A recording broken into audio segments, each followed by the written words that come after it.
अहिल्यानगरच्या शासकीय तंत्रनिकेतन कॉलेजमधील वर्कशॉपमध्ये गैरकृत्य झाल्याचा आरोप 2 विद्यार्थिनींनी केलाय। वर्कशॉप मॅनेजमेंट पाहणारा नराधम अमित खराटेनं पीडित विद्यार्थिनींना त्यांच्या मोबाईलमधील त्यांचे फोटो दाखवत लज्जास्पद कृत्य केल्याचा आरोप विद्यार्थिनींनी केलेला आहे।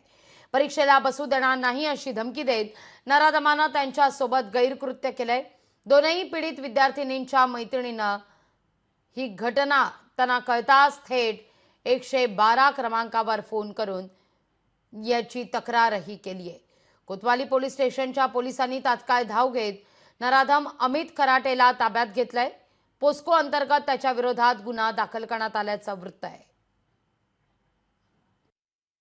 या आरोपीने सदर मुलीला तिचा मित्रमैत्रिणींसोबत बसलेला फोटो तिला दाखवला।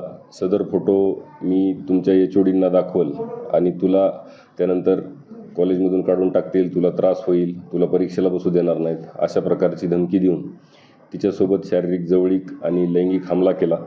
गंभीर स्वरूपाचा लैंगिक हमला केलेला आहे आणि सदर आरोपीने आणखीन सदर फिर्यादीचीच एक मैत्रीण तिच्यासोबतही केलेला आहे।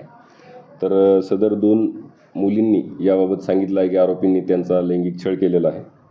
तर या अनुषंगाने सदर मुलींनी पोलीस स्टेशनशी संपर्क साधल्यानंतर तात्काळ त्यांच्या फिर्यादीची दखल घेऊन आपण पोक्सो ॲक्ट कलम 8-10-12 प्रमाणे गुन्हा दाखल करत आहोत। सदर आरोपी ताब्यात आहे। आरोपी अटक करून पुढील कारवाई करत आहोत। लोकशाही मराठी ऐका, पहा, जागरूक रहा।